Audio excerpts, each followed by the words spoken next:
Hi குட்டீஸ், welcome to kids entertainment channel. வாங்க ஸ்டோரிக்குள்ளே போகலாம். ஒரு அழகான கிராமத்தில் ஈஸ்வரிக்காகவும் அதோட குழந்தை ராமுக்காகவும் வாழ்ந்துட்டு வந்துச்சுங்க. அந்த கிராமத்திலேயே அந்த காகத்தோட வீட்டில் மட்டும்தான் டிவி இருந்துச்சு. அதே மாதிரி பக்கத்தில் சிண்டு குருவி, கீத்து குருவி, சேகர் குருவின்னு ஒரு அழகான குருவி குடும்பமும் வாழ்ந்து வந்துச்சுங்க. அப்போது அந்த குருவியோட வீட்டில் டிவி இல்லை. அதனால அந்த கீத்து குருவி அந்த ராமு காகத்தோட வீட்டுக்கு போய் அந்த ராமு காகமும் அந்த கீத்து குருவியும் சேர்ந்து தான் டிவி பார்க்குங்க. அப்படி ஒரு நாள் 2 பேரும் டிவி பார்த்துக்கிட்டு இருக்கும்பொழுது அந்த கீத்து குருவி அதுக்கு பிடிச்ச சேனலை மட்டும் பார்த்துக்கிட்டே இருந்துச்சு. இப்போ கோவமான அந்த ராமு காக்கா, கீத்து குருவி, என்ன நீ உனக்கு பிடிச்ச சேனலை மட்டும் பார்த்துக்கிட்டே இருக்க, ரிமோட்டை கொடு அப்படின்னு கேட்குது. அதுக்கு அந்த கீத்து குருவி, அதெல்லாம் முடியாது, இந்த சேனல் தான் நல்லா இருக்கு, இதில் போடுற ஸ்டோரிஸ் தான் ரொம்ப நல்லா இருக்கு அப்படின்னு அந்த கீத்து குருவி அந்த ராமு காகத்துக்கிட்ட அந்த ரிமோட்டை தராமல் பிரச்சனை பண்ணிக்கிட்டு இருந்துச்சு. அப்போ அங்கே வந்த ஈஸ்வரிக்காகவும், என்ன சத்தம், என்ன பண்ணிக்கிட்டு இருக்கீங்க 2 பேரும் அப்படின்னு கேட்குது. அப்போ அந்த ராமுக்காக சொல்லுது, அம்மா இந்த சிண்டு குருவியை பாருங்கம்மா, நம்ம வீட்டுக்கே வந்து நம்ம டிவியவே நம்மளை பார்க்க விடாமல் பண்ணுதுமா அப்படின்னு சொன்ன உடனே அந்த ஈஸ்வரிக்காகவும், கீத்து குருவி, உனக்கு என்ன ரொம்ப சேட்டை ஆயிருச்சா?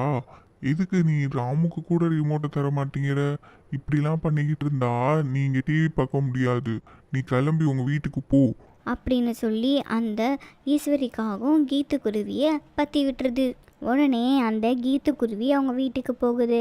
அப்போது அவங்க அம்மா சிண்டு குருவி, என்ன கீத்து உடனே வந்துட்ட அப்படின்னு கேட்குது. உடனே அந்த கீத்து குருவி, இல்லைம்மா, நான் அங்கே டிவி பார்த்துக்கிட்டு இருந்தேன்னா அப்போது எனக்கு பிடிச்ச சேனலை பார்த்துக்கிட்டு இருந்தேன்.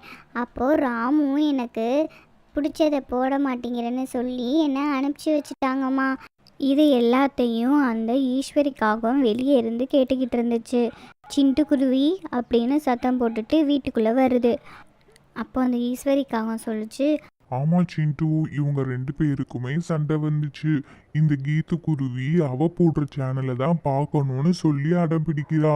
அதனால தான் நான் வீட்டுக்கு போன்னு சொல்லி அனுப்பிச்சு வச்சேன் அப்படின்னு சொல்லிட்டு அந்த ஈஸ்வரிக்காகவும் கிளம்பிடுது.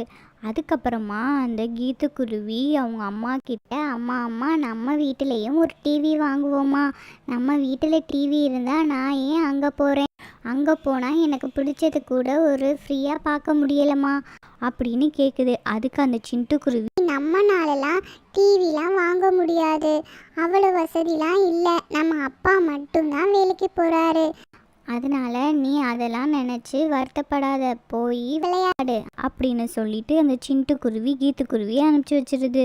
அதுக்கப்புறமா நைட்டு ஆன உடனே அந்த சேகர் குருவி வீட்டுக்கு வருது.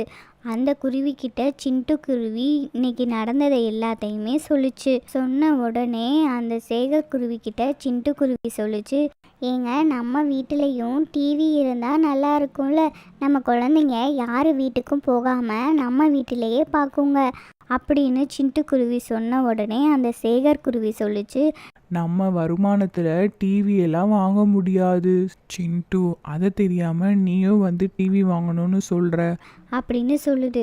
உடனே அந்த சிண்டு குருவி சொல்லுது, நானும் நாளையிலேருந்து உங்கள் கூட வேலைக்கு வரேங்க, நம்ம 2 பேரும் சேர்ந்து பார்த்தா கண்டிப்பாக வாங்கிடலாம் அப்படின்னு சொன்ன உடனே அடுத்த நாளே அந்த சிண்டு குருவியும் அந்த சேகர் குருவியும் சேர்ந்தே வேலைக்கு போய் காசெல்லாம் சேர்த்து வச்சு ஒரு டிவியை வாங்கிடுதுங்க. டிவியை வாங்கிட்டு வந்த உடனே அந்த கீத்து குருவி, அப்பா இந்த டிவியை மாட்டி விடுங்கப்பா, நான் கார்ட்டூன் சேனல் பார்க்கணும் அப்படின்னு சொல்லிட்டு உடனே சேகர் குருவி வீட்டில் டிவியை மாட்டிடுது. அந்த கீத்து குருவி ரொம்ப சந்தோஷமாக அதுக்கு பிடிச்ச சேனலை பார்க்குது. கீத்து குருவி ரொம்ப சந்தோஷமாக அவங்க அம்மா கிட்ட சொல்லுது, அம்மா இனிமேல் நான் டிவி பார்க்குறதுக்காக யார் வீட்டுக்கும் போக தேவையில்லை, நம்ம வீட்டிலேயே எனக்கு பிடிச்ச சேனலை நான் பார்ப்பேன் அப்படின்னு அந்த கீத்து குருவி சிண்டு குருவி கிட்ட ரொம்ப சந்தோஷமாக சொல்லுது. கீத்து வீட்டில் டிவி சவுண்டை கேட்ட உடனே பக்கத்து வீட்டில் இருக்கிற அதோட ஃப்ரெண்ட்ஸ் எல்லாரும் வந்து கீத்துவோட வீட்டில் உட்காந்து பார்க்குதுங்க. அப்போது அந்த கீத்து குருவி அந்த ரிமோட்டை அது ஃப்ரெண்ட்ஸ் கிட்ட கொடுத்து ஷேர் பண்ணி பார்க்குது. அப்போது அந்த கீத்து குருவி அது ஃப்ரெண்ட்ஸ் கிட்ட, ஃப்ரெண்ட்ஸ் நீங்கள் எல்லாரும் டெய்லி எங்கள் வீட்டுக்கு வாங்க, உங்களுக்கு பிடிச்ச சேனலை பார்க்கலாம், நம்ம எல்லாரும் சேர்ந்தே ஷேர் பண்ணி பார்க்கலாம் அப்படின்னு கீத்துக்குருவி அது ஃப்ரெண்ட்ஸ் கிட்ட சொல்லுது. சிட்டுக்குருவியோட சந்தோஷத்தை பார்த்து அவங்க அம்மா அப்பா 2 பேருமே ரொம்ப சந்தோஷப்படுறாங்க. ஓகே குட்டீஸ், இந்த கீத்துக்குருவி மாதிரி நீங்களும் உங்கள் ஃப்ரெண்ட்ஸோட எப்பயுமே ஷேர் பண்ணி ஜாலியாக இருங்க. அதுக்கு முன்னாடி நம்ம சேனலை மறக்காமல் சப்ஸ்கிரைப் பண்ணி லைக் பண்ணிடுங்க. பாய்.